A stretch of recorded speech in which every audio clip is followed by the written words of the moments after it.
எனக்கு எங்க அப்பா ரொம்ப பிடிக்கும்.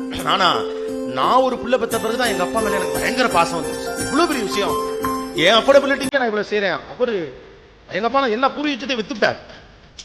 பிள்ளைகளுக்கு இல்லாம என்னத்துக்கு ஆகும்?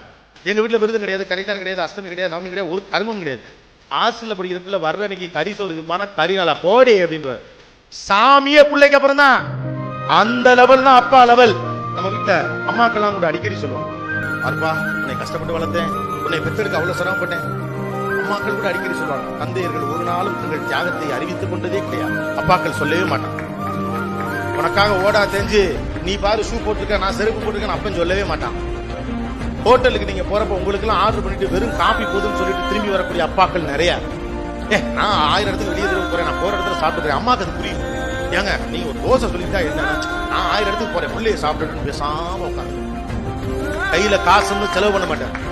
இப்படிப்பட்ட அப்பனை ஒரு 16 வயசுல நம்ம பயில கழுவி ஊத்துவானு. அது அப்பாவுக்கு தெரியும். தன்னை பற்றி அவன் தவறாக பேசுகிறான் என்று அவருக்கு தெரியும். தன்னுடைய தியாகத்தை அவன் புரிந்து கொள்ளவில்லை என்று அவனுக்கு தெரியும்.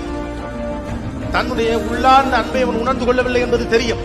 தெரிந்தும் கூட தந்தை அதை கவலையே படமாட்டார்.